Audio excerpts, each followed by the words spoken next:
아멘. 오늘 본문은 어제에 이어서 다섯째로라는 말로 시작합니다. 땅 분배의 마지막 장면입니다. 다시 땅 분배의 큰 그림을 정리해 보겠습니다. 13장부터 오늘 본문까지 정복하지 못한 땅 분배에 대해서 기록하고 있습니다. 여호수아 시대의 땅 분배 과정과 오늘날의 의미가 무엇일까요? 땅 분배의 장면이 세 가지가 나오는데 첫 번째 장면은 정복한 요단강 동편 지역의 분배입니다. 요단강을 사이에 두고 동쪽 지역에 르우벤, 갓, 므낫세 반지파가 기업을 받게 되었습니다. 이미 정복한 지역입니다. 이어서 요단강 서쪽 지역에 아홉 지파 반의 기업이 분배되었습니다.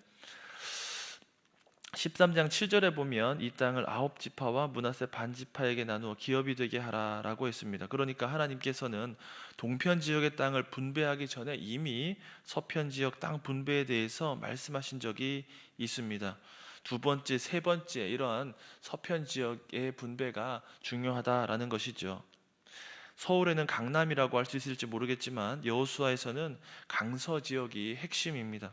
강서 지역, 이 요단강 서쪽 지역 분배를 다루는 분배 장면이 14장 6절에서부터 시작되었습니다. 길갈에서 세 지파 반 땅 분배가 기록되어 있습니다. 갈렙이 헤브론을 기업으로 받는 것이 시작입니다. 유다, 에브라임, 므낫세 이 지파의 땅 분배가 나와 있습니다. 그리고 오늘 본문이 나오는 이 세 번째 장면입니다. 이스라엘 자손이 실로에 모여 회막을 세웠을 때 일곱 지파 반의 땅이 분배됩니다. 본문은 그 다섯 번째라는 말입니다. 그리고 그때는 여전히 정복 전쟁이 많이 남아 있는 때입니다. 이 지역들을 다 차지하고 또 정복해야 합니다. 18장 3절에 여호수아가 이스라엘 자손에게 이르되 너희가 너희 조상의 하나님 여호와께서 너희에게 주신 땅을 점령하여 가기를 어느 때까지 지체하겠느냐라고 하면서 이 정복을 독려했습니다. 여호수아의 책망 가운데 이 일곱 지파 반의 기업이 나눠지고 있습니다. 무슨 말일까요?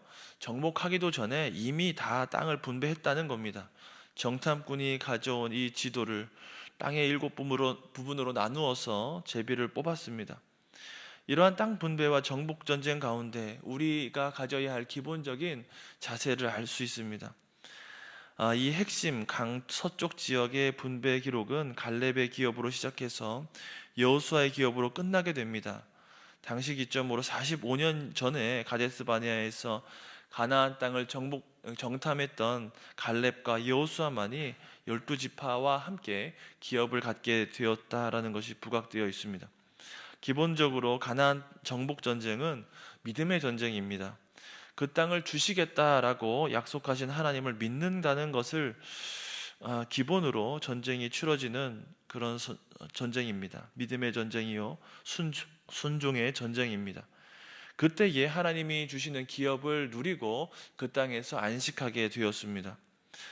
오늘 우리도 새로운 여호수아이신 예수님을 따라서 하나님의 약속을 믿음으로 정복 전쟁을 치러가고 있습니다. 이미 예수님께서 모두 이긴 싸움에 들러리로 참가해서 좋은 것만 다 차지하면 되는 그런 쉬운 싸움입니다. 하지만 우리가 치르는 영적 전쟁을 통하여서 우리의 믿음이 나타나기도 하고 또 하나님이 주시는 그러한 복과 기업을 누리게 됩니다. 그런데 이 남은 이 쉬운 전쟁이라고 할지라도 때때로 우리에게는 힘든 경우가 있고 힘에 벅찬 경우가 있습니다. 본문 24절에서 31절은 아셀 자손의 기업입니다. 아셀 자손은 이스라엘 최북단 해안 지역의 땅을 얻게 되었습니다. 두로와 시돈 등 22성읍과 마을을 차지하게 되었습니다. 이 지역은 산악 지역이지만 항구가 발달한 곳입니다. 그래서 어업과 무역도 활발히 이루어졌습니다. 이스라엘 북쪽 이 지역을 베니게 지역, 그러니까 페니키아라고 부르기도 합니다. 두로를 정복해야 했는데 쉽지 않았습니다. 이후에 보면 두로왕 히람이 솔로몬의 성전 건축할 때 좋은 목재를 조달했다라는 것은 잘 아실 겁니다. 그런데 이 베니게 지역과 좋은 관계만 있었던 것이 아닙니다. 이 지역의 시돈 왕의 딸이었던 이세벨은 아합과 결혼한 후에 악영향을 끼쳤습니다. 잘 아시다시피 백성이 여호와 신앙에서 멀어져서 이 아세라 바알을 섬기게 된 일이 있었습니다. 이런 점을 생각해 보면 이스라엘이 정복 전쟁을 충실하게 감당하지 못했을 때에 오히려 정복된다라는 것을 보게 됩니다. 오히려 진멸되고 오히려 정복됩니다. 영적인 전쟁을 수행하지 못했다는 것은 현상 유지조차도 하지 못하게 하는 그런 결과를 가져옵니다. 가나안 땅을 차지하지 못하면 가나안과 동화되거나 진멸되고 또 쫓겨나게 되는 일이 발생합니다. 사랑하는 성도님들, 하나님이 주시고자 하신 땅을 얻지 못했을 때 영적으로 후퇴하는 일이 있었습니다. 하나님이 우리에게 감당하신 영적 전쟁에 대해서 회피하고 또 외면하면 어떤 일이 일어날까요? 현상 유지가 되는 것이 아니라 우리의 신앙과 삶이 퇴보하게 됩니다. 그러니 우리에게 맡겨진 영적 전쟁을 담대히 감당하고 또 승리해야 합니다. 본문 32절에서 39절은 납달리 자손의 기업을 기록했습니다. 납달리 자손은 아셀 지파 동편에 위치한 남북으로 길게 보이는 땅을 받았습니다. 요단과 유다까지 이르는 이 길쭉한 땅입니다. 납달리 자손이 받은 지형을 살펴보면 이스라엘의 젖줄을 포함하고 있다라는 사실을 알게 됩니다. 긴네렛 즉 게네사렛이라고 하는 곳은 우리가 잘 아는 갈릴리 지역입니다. 갈릴리 북쪽 지역에 위치한 헐몬산에서부터 이스라엘에 물이 공급됩니다. 그래서 납달리 자손의 기업은 모든 이스라엘 백성에게 영향을 주는 중요한 곳입니다. 이스라엘 백성이 받은 땅이 모두 다르지만 이러한 지형적인 특성을 고려해 보면 모두가 유기적으로 연결되어 있다라는 것을, 영향을 주고받는다라는 것을 생각할 수 있습니다. 우리 가정이나 교회도 마찬가지입니다. 네 거, 내 거 소유권이 있지만 사실 하나님이 다 주신 것입니다. 봉사도 마찬가지입니다. 내가 섬기는 부서가 있고 또 다른 형제 자매가 섬기는 부서가 있지만 모두가 다 하나님이 맡기신 귀한 일들입니다. 모두가 다 연결되어 있고 또 함께하는 일들입니다.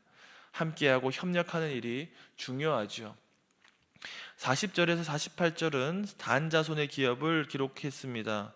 47절에 보면 단 자손이 올라가서 레셈과 싸웠다고 했습니다. 이 내용이 사사기 18장에 자세히 기록되어 있습니다.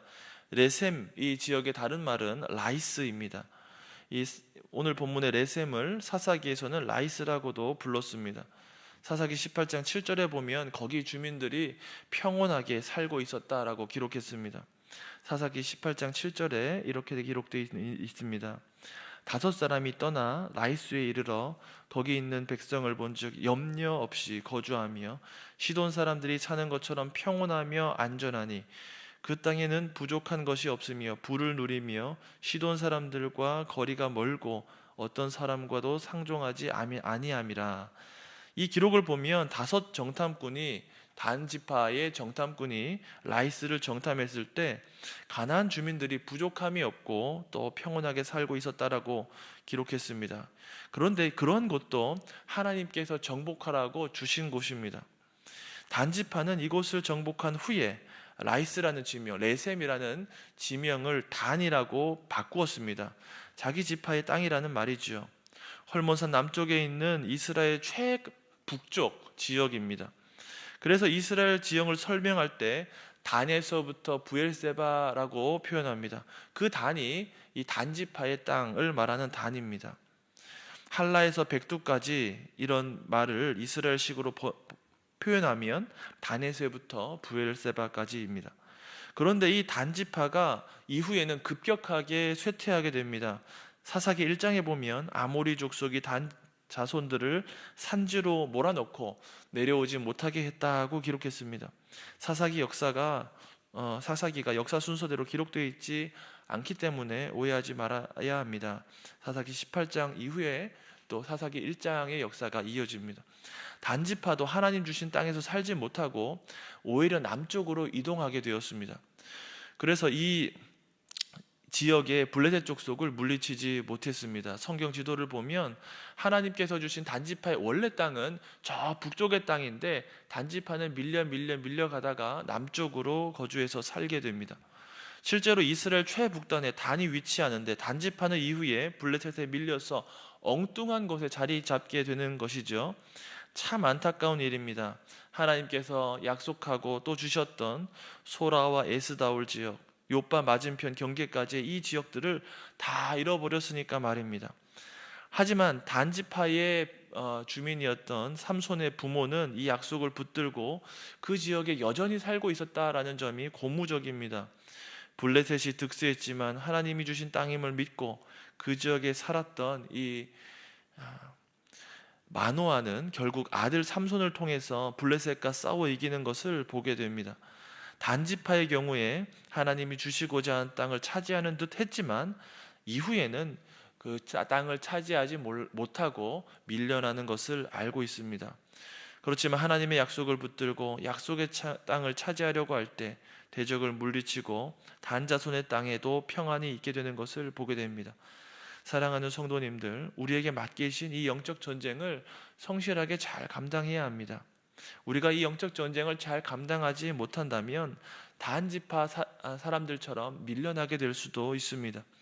하나님의 백성이 다 이긴 전투를 감당하지 못했을 때에 어려움과 또 괴로움이 있을 수 있습니다.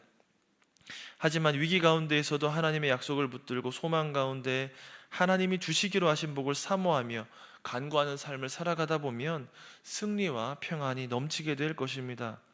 마지막으로 49에서 51절에는 여호수아의 기업이 나옵니다. 여호수아는 에브라임 산지의 딥낫세라를 얻게 되었습니다. 모든 지파의 땅 분배가 끝난 후에 여호수아가 자신을 위한 땅을 받게 되었습니다. 갈렙은 가장 먼저 분기를 받았는데 여호수아는 가장 마지막에 그 땅을 받게 됩니다. 옛적에 여호수아와 갈렙이 하나님의 마음에 합한 보고를 했는데 둘을 위한 기업이 이렇게 처음과 끝에 나와 있습니다. 이것이 그들에게는 위로가 되었을 것입니다. 여호수아는 자신을 위한 땅을 가장 먼저 받지 않고 가장 나중에 받았습니다. 가장 마지막에 자신의 땅을 받았다라는 것은 지도자로서 모범이 되고 하나님의 약속이 공정하다라는 것을 보여줍니다.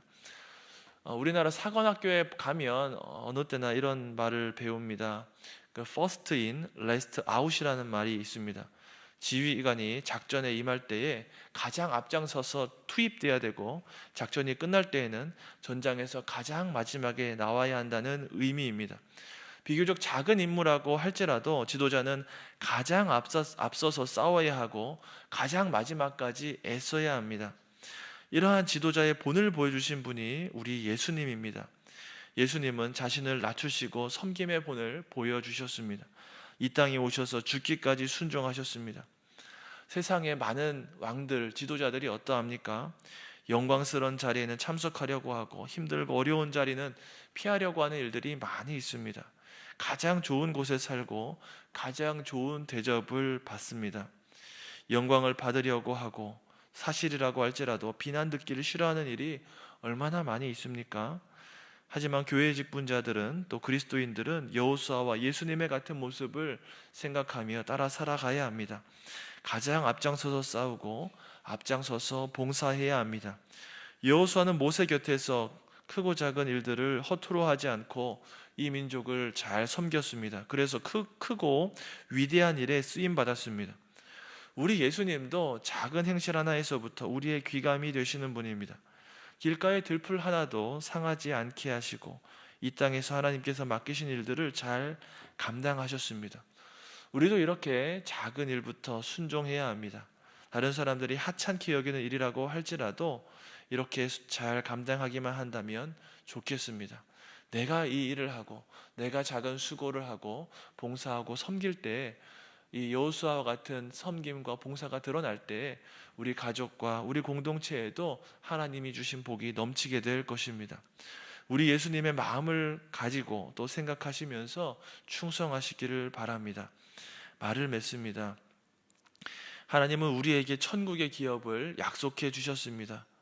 그 약속을 바라보며 우리는 믿음으로 확신하고 감사하고 그 남은 영적 전쟁에 투입되어서 성실하게 싸워 이기고 하나님의 주신 복을 받아 누려야 합니다. 이미 그 좋은 곳을 받았다라는 것을 생각하면서 당당하게 영적인 싸움을 감당하시기를 바랍니다. 여호수아와 같은 지도자의 마음으로 섬깁시다. 그래서 주님이 주시는 귀한 복을 누리시는 저와 여러분 되기를 주님의 이름으로 축원합니다. 아멘. 기도하겠습니다. 하늘에 계신 우리 아버지, 아버지의 이름을 거룩하게 하시며 아버지의 나라가 오게 하시며 아버지의 뜻이 하늘에서와 같이 땅에서도 이루어지게 하소서. 오늘 우리에게 일용할 양식을 주시고 우리가 우리에게 잘못한 사람을 용서하여 준 것 같이 우리 죄를 용서하여 주시고 우리를 시험에 빠지지 않게 하시고 악에서 구하소서. 나라와 권능과 영광이 영원히 아버지의 것입니다. 아멘.